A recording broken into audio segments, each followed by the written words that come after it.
Hey guys, Joe of the Joe Madden Sports Podcast here this afternoon, joined by Julian Edlow, content specialist for DraftKings, host of the Unreasonable Odds podcast. Julian, how's the day going? I'm doing great, Joe. Thanks for having me. Oh, appreciate having you in here. I know you've got a super busy schedule, so your time is important and we appreciate it. Of course. Hey, we only got one NBA game a night now. I'm not as busy as I used to be. This is good. It's slowing down. Absolutely. So let's talk about what you're doing with providing content for DraftKings. What do you actually do over there? It's a good question. A lot of people want to know that question. They think that my job is to give out bets. And that's not my whole job. It's a piece of my job. There are best bets articles. You see them on my timeline.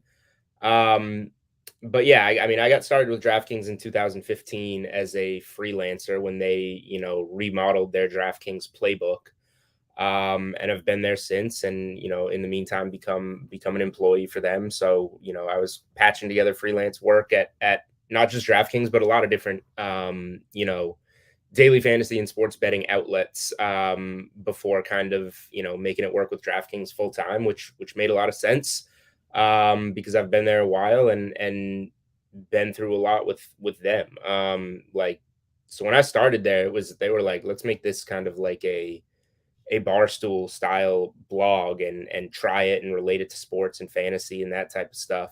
And this is in 2015, where the only place you could make a legal bet is in Vegas. So the sports betting content wasn't nearly what it is now. We did that for 2 months. The guys that hired me called me into a call and said, this isn't working, but we want to keep you.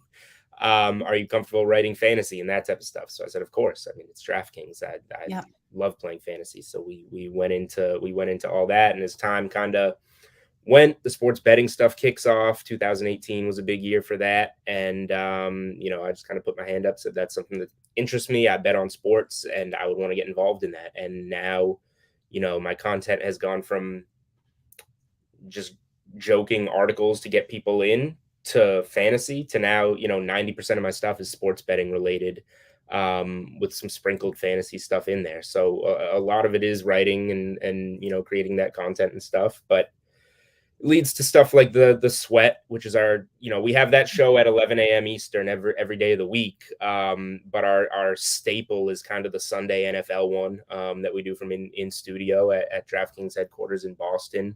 That's kind of a big production that a lot of time during the NFL season you put into that and putting it into a big studio show. You mentioned my podcast, Unreasonable Odds. That's something that we try to bring some guests in the sports betting landscape to help them win money on DraftKings Sportsbook. And I know that's something that is another foregone conclusion in our industry. If you're attached to a book, you want to watch out for that person, watch out for their plays.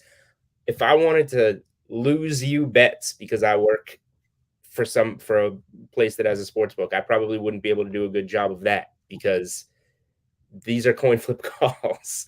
A lot of these games. So I'm like it says, a content specialist, content contributor. You want to, I'm a DraftKings promoter. I think that's the best way to put it. We want your business on DraftKings. We want to engage people on DraftKings, and to do that, we're going to bring you in with bets. There's going to be promotions. There's going to be free plays, and the goal is for you guys to have fun with that. And my goal personally is to help make my followers, my readers, better sports bettors. I think that I love my job and I love where I work, but I think keeping your own personal reputation highest is what's most important. So I'm always going to try and but this is all on my name. I work for DraftKings. My Twitter handle isn't Julian Edlow DraftKings. It's Julian Edlow. So I'm want to watch out for my own name here. But yeah, there's all types of stuff that goes into the job. You got to do the editing and you got to do news updates and some of the behind the scenes stuff that isn't always as much as exciting as getting to do stuff like this, coming on shows and promoting who you are. But it's an interesting story. Like we said before we went on, everybody has their story, how they got into this, and it's cool to hear. I was doing part-time Boston Celtics beat writing before I wound up at DraftKings, Okay.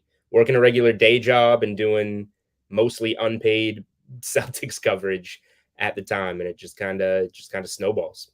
Yeah, let's take a couple steps back to how that All right. passion came, how you got into beat writing in the first place. Where did you originally start in this industry? So like we chatted briefly before we went on. I said everybody wants to work in sports, nobody's willing to make the sacrifices. And that's kind of, I was a few years out of college.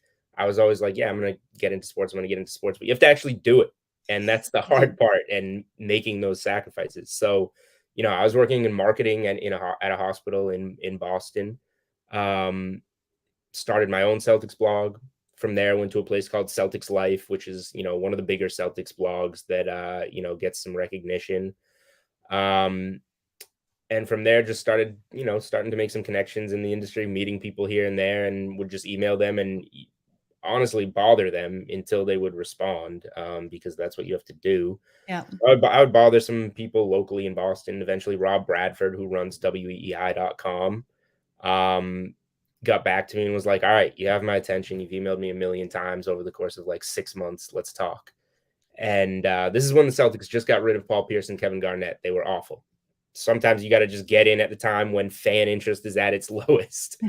And yeah, so the Celtics were awful. I started a weekly draft column there because people, at the time, gonna wind up with whatever Andrew Wiggins, Jabari Parker, Joel Embiid. Of course, it wound up being Marcus Smart at number 6, but Wow. going to those draft interviews and draft workouts and stuff was a foot in the door, to the point that, weei.com was like, all right, we can trust this person with a press pass, get into the building, start covering some seasons for the Celtics. But while I was there, like fantasy and sports betting was always a passion of mine. And, DraftKings started in 2012 in Boston. And so it was local. It was something I was always interested in. And so in 2015, that's when I, reached out to them, and they were really good about getting back to me, Yeah. which, a lot of places can't be. But they said, yeah, just basically we're redoing the DraftKings playbook. Get back to us in a few months, and we'll see if there's a match. And I did that, and they felt there was a match. And then that goes into the story that I, told you before, of where content has gone since then, because it's been, the last 7 years have been a long ride. Not for me personally, for Yeah. everybody that's in the content world, in terms of what we're doing. Well, I love that you stepped outside the box and took the plunge into the sports industry, because you're killing it in your space. You're doing great Thank you. content for DraftKings over there. Let's turn it back to the Boston Celtics and the Miami Heat. They're playing tonight. This series is tied to a piece. We got question marks on who's going to be playing this game tonight. Is this a game that you're looking to bet with these question marks on the board? Yeah, it's how often do we get to game 5 of the Eastern Conference Finals 2-2, and like we have no idea who's playing in this game. Yeah. Marcus Smart and Robert Williams are genuinely questionable, and we know why. We saw Marcus Smart's ankle and what happened to it. Came back and played in that game, but once it swelled up, Monday was going to be tough for him, and he wound up not playing. Rob Williams plays. Williams has had trouble getting those 2 games back to back with the swelling apparently that he's having. It's a pain tolerance thing. I would love to see him play because I think Smart's going to take more time. But I would expect one of the 2 to be in tonight for Boston, and one of them to probably sit. Heat side, now you got Tyler Hero out, missed a game. He's not looking very good. Kyle Lowry, maybe a little bit of regression with the hamstring after he looked really good in game 3. Another guy that's genuinely questionable. A guy that's not on the injury report is Jimmy Butler. Since he hurt his knee, he had, what did he have, 6 points in game 4. Yeah. The Celtics, I put out on Twitter, whatever the score of the series is since Jimmy Butler hurt his knee. The score of the series is 158 to 129 Celtics. Wow. I'm concerned about Butler, and that's why I am leaning towards the Celtics, or not leaning towards, played the Celtics in this game. Both teams are beat up. I think the Celtics have better health of the 2 right now and are the better team of the 2. So I'm going to take a little bit of a risk pregame, not knowing quite who's in, but that the Celtics are going to be the healthier team and the more talented team in this game. Yeah, it's going to be interesting to see how both these teams come out. We saw Jimmy Butler say in the press that they need to be more aggressive. They can't shy away from the contact in this game. And with his knee, he's not going to want to make that contact. So I could see the Boston Celtics, if they can get away, to limit him tonight to get this win. It's going to be a battle because we know the Heat are strong at home, but hopefully we don't have another game where it's very one lopsided. They all are right now. They all are Yeah. right now. It's crazy what's going on in the NBA, and I was asked about that this morning. I was doing a radio interview in Phoenix, and it's like, why are these games so lopsided? I don't know. Maybe it's the current state of the NBA to just kind of pack it in and say, we'll get it together for the next game. At the same time, you saw the Celtics push a comeback in game 3. They fell short. So I don't really have an answer to why we're seeing these games go the way that they are. But I think eventually, and this is just a gut feeling, like eventually we're going to get reimbursed for all the time that we've been watching these blowouts and get a couple of classic games to, end this Eastern Conference or get a great NBA Finals. I feel like it's going to turn at some point. And we're not just going to get this bad luck with blowouts all the way through the playoffs. Oh, I'm really hoping so for the finals. But talking about the finals, Golden State Warriors play the Dallas Mavericks tomorrow. Any thoughts on this? Do you think this series will be finished out tomorrow, or do the Mavericks have another fighting chance here?